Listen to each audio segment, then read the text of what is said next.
Matthew chapter 1, an account of the genealogy of Jesus, the Messiah, the son of David, the son of Abraham.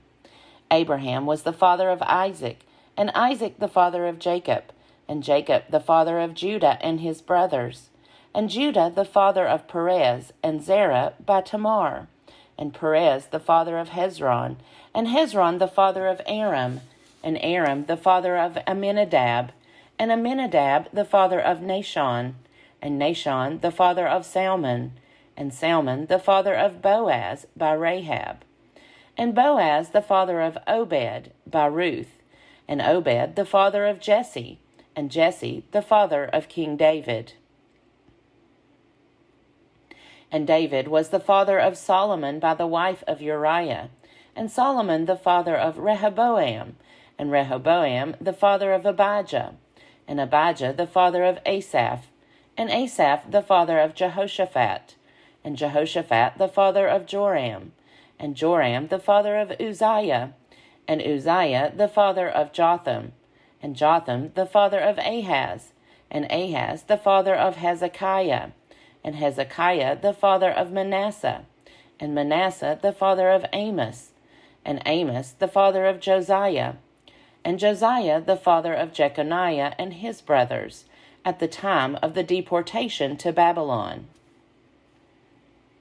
And after the deportation to Babylon, Jeconiah was the father of Salathiel, and Salathiel the father of Zerubbabel, and Zerubbabel the father of Abiud, and Abiud the father of Eliakim, and Eliakim the father of Azor, and Azor the father of Zadok, and Zadok the father of Achim, and Achim the father of Eliud, and Eliud the father of Eleazar, and Eleazar the father of Mathan, and Mathan the father of Jacob, and Jacob the father of Joseph the husband of Mary, of whom Jesus was born, who is called the Messiah.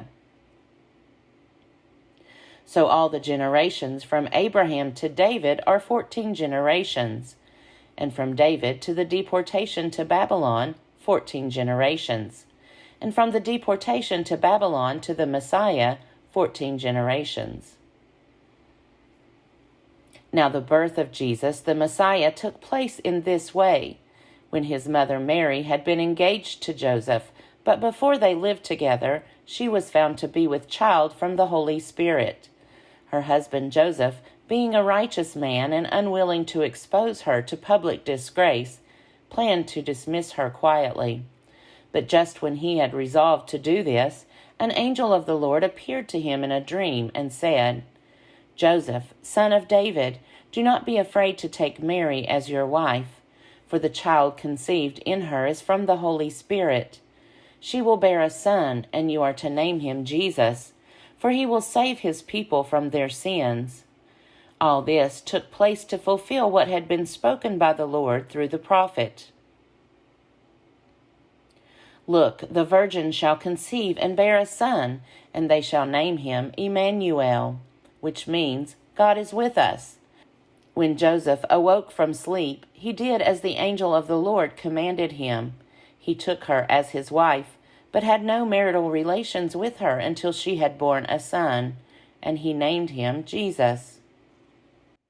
Matthew chapter 2. In the time of King Herod, after Jesus was born in Bethlehem of Judea, wise men from the east came to Jerusalem asking, "Where is the child who has been born King of the Jews? For we observed his star at its rising, and have come to pay him homage."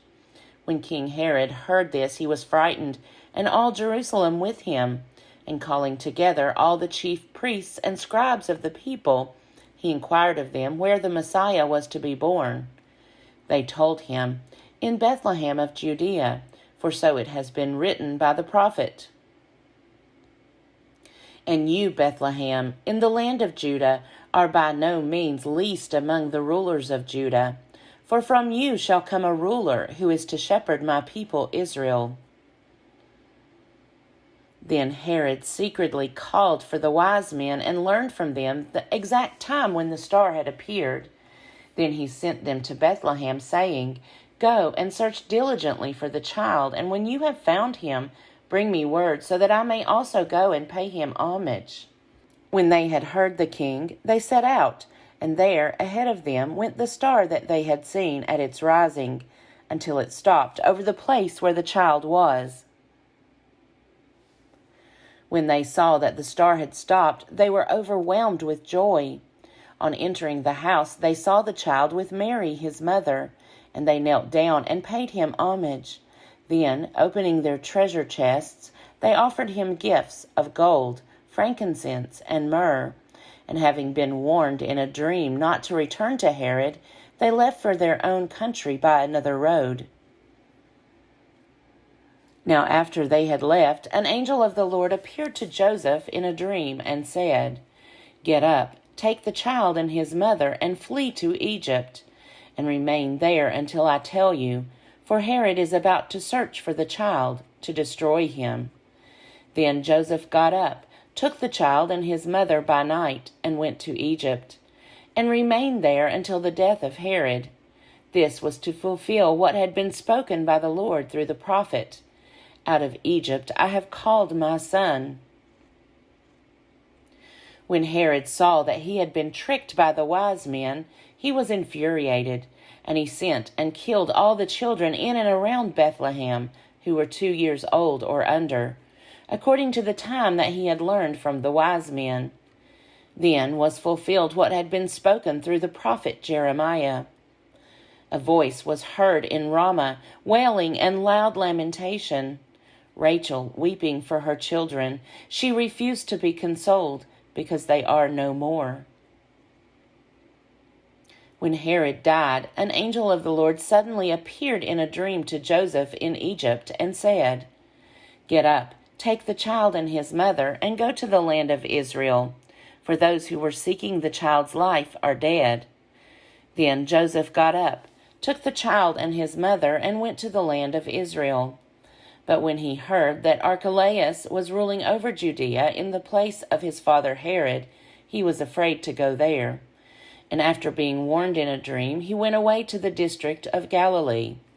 There he made his home in a town called Nazareth, so that what had been spoken through the prophets might be fulfilled. He will be called a Nazarene.